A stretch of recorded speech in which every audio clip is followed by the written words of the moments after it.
Hey, salut à tous, c'est Adam Bros et donc bienvenue dans cette nouvelle vidéo du nouveau concept que j'ai lancé il y a pas longtemps avec la mort de nos artistes préférés et juste avant la fin de YouTube, après avoir fait moi mes propres recherches et je vous donne un peu mon avis sur un sujet et mon analyse. Si le concept vous plaît, dites-le moi en commentaire. Si vous avez des idées pour l'améliorer, dites-le moi aussi en commentaire.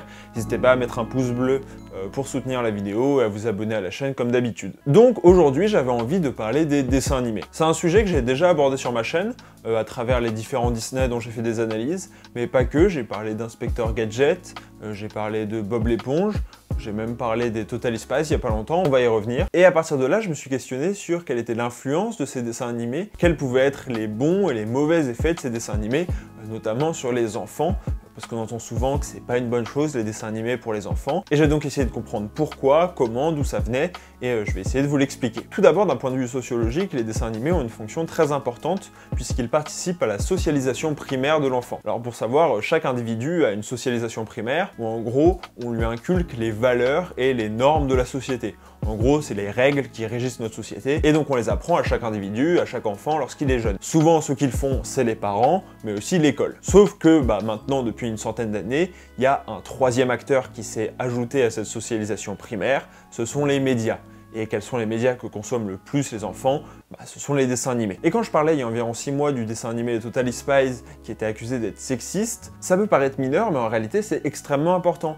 Car il faut définir quelles valeurs et quelles normes on a envie de transmettre à nos enfants. J'imagine qu'aucun d'entre vous serait prêt à laisser regarder votre enfant un dessin animé raciste. Parce que justement, c'est ça qui va construire son rapport à la société. Mais c'est aussi ce qui explique la grande attention qui est portée aux films et aux dessins animés pour enfants. On a par exemple beaucoup critiqué la censure qui était faite sur les mangas qui passaient à la télévision. Mais il faut comprendre qu'un dessin animé qui peut être vu par un enfant de 5 ans qui représente énormément de violence, forcément l'enfant va construire son rapport à la société en prenant en compte cette violence dans le dessin animé. Donc déjà d'un point de vue sociologique, les dessins animés sont extrêmement importants pour les enfants. Mais d'un point de vue psychologique, ils ont une importance particulière. Tout d'abord, j'aimerais faire une distinction entre deux types de dessins animés. Pour moi, il y a les dessins animés avec des super personnages, à savoir les dessins animés type les Wings, Ben 10, Pokémon, Dragon Ball, où c'est un peu des super-héros, même si c'est pas vraiment des super-héros. Et les autres qui représentent plutôt la vie banale, type Corneille et Bernie, Titeuf. Dans le premier cas, si l'enfant aime particulièrement les dessins animés avec des super-héros, ou même des gens qui sont comme lui, par exemple les Totally Spies, mais qui à la fois ont quand même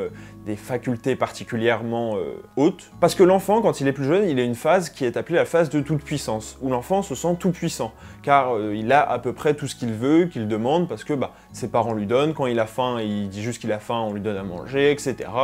Un peu pareil pour tout. Et le fait de voir ces dessins animés avec des êtres qui paraissent tout puissants, ça lui rappelle cette période, il a une espèce de nostalgie de cette période, et donc ça lui fait du bien de voir ces dessins animés qui lui rappellent à quel point c'était bien quand il était tout puissant. Et pour ce qui est des dessins animés où les personnages principaux ne sont pas tout puissants, là c'est autre chose qui est pris en compte, c'est plutôt une identification très forte au moment actuel, et parce que les dessins animés se finissent toujours plutôt bien, avec une petite morale à la fin, et donc il peut à la fois s'identifier à ce monde, aux personnages, et à la fois c'est un côté très rassurant car ça finit plutôt bien. Et donc ça permet à l'enfant de se dire qu'il y a des solutions, quels que soient les problèmes qu'il rencontre au cours de sa vie. Donc voilà ce qui explique d'un point de vue psychologique pourquoi ça fonctionne. Il y a à la fois la nostalgie de la toute-puissance pour ce qui est des dessins animés avec des super-héros, et à la fois justement l'identification et quelque chose de rassurant pour ce qui est des dessins animés plutôt avec des personnages plutôt lambda. Mais bon, jusqu'à là, je vous ai pas dit en quoi les dessins animés pouvaient avoir vraiment une mauvaise influence sur l'enfant. Et pour ça, il faut que je vous pose un principe de base, que moi non plus je ne savais pas et que j'ai découvert en faisant mes recherches sur les vidéos, c'est que avant 7 ans, l'enfant ne fait pas la différence entre ce qui est réel et ce qui relève de la fiction. Lorsqu'il voit quelque chose à la télé, c'est réel pour lui. Et j'ai une petite anecdote à ce sujet qui vous intéressera probablement pas vu qu'elle est juste personnelle, mais pareil, je me souviens qu'en ayant vu pour la première fois Star Wars 3, lorsque Anakin se fait découper, je me demandais comment c'était possible qu'un acteur ait accepté de se faire découper pour une scène de film. Parce que justement j'avais environ 6-7 ans quoi. Et d'un seul coup ça peut poser problème en fonction de ce que montre le dessin animé. Mais pas que. Il y a particulièrement la problématique des enfants qui regardent les dessins animés le matin avant d'aller en cours. Alors, c'était pas mon cas, j'avais pas le droit, et j'ai pas eu la télé pendant très longtemps, donc je vous avoue que j'ai pas été trop touché par ça, mais ça se remarque apparemment chez beaucoup de familles, et ça pose pas mal de problèmes pour beaucoup de psychologues. Parce qu'en réalité, comme je l'ai dit, l'enfant a du mal à faire la différence entre la réalité et la fiction, et donc, lorsqu'il arrive à l'école après avoir regardé des dessins animés, il est encore plongé dans son monde de dessins animés. Même nous, parfois, en sortant d'un film qui nous a particulièrement touchés, on aime bien rester dans l'univers du film, on aime s'imprégner de l'univers du film pendant quelques temps. Et la rupture est souvent compliquée, mais vu qu'on est adulte, on arrive à la faire. Si par exemple on doit travailler juste après, moi parfois il m'arrive de retourner en cours juste après être allé au cinéma, j'arrive à faire cette rupture.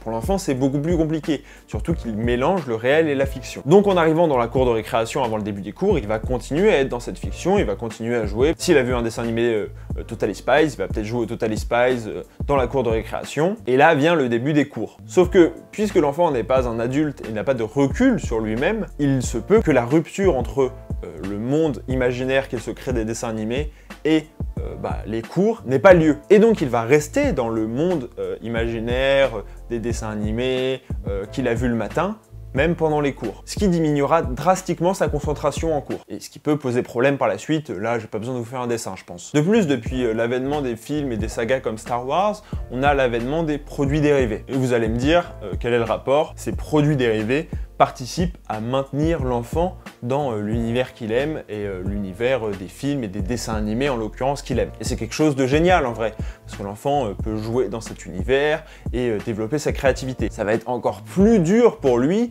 de se sortir de cet univers si jamais tout ce qui est autour de lui est là pour lui rappeler. Voilà pourquoi il faut faire très attention, je pense, à la manière dont on fait consommer aux enfants des dessins animés. Le but de cette vidéo n'est pas de faire un pamphlet manichéen en disant « Oh là là, les dessins animés c'est le mal », pas du tout. Même moi, j'ai découvert, comme je vous l'ai dit, les dessins animés un petit peu plus tard, mais j'adorais ça et j'adore toujours ça. Je pense qu'on fait pas assez attention à la manière dont ils sont consommés et à la manière dont ils peuvent justement enfermer l'enfant. Mais tout comme le fait de restreindre, voire d'interdire les dessins animés, peuvent aussi enfermer l'enfant. Parce que les dessins animés sont une porte ouverte à la socialisation avec les autres enfants. Si jamais vous êtes un enfant de 8 ans et vous avez vu aucun dessin animé, ça va être plus dur pour vous de vous faire des potes à la cour de récré ou d'avoir des sujets de discussion, et si vous pouvez pas du tout partager les mêmes œuvres que les autres. Je pense qu'il faut trouver la bonne consommation, et aussi les bons dessins animés. Il y a des dessins animés qui sont super intéressants, par exemple les Miyazaki, qui sont très souvent cités en exemple, et qui sont maintenant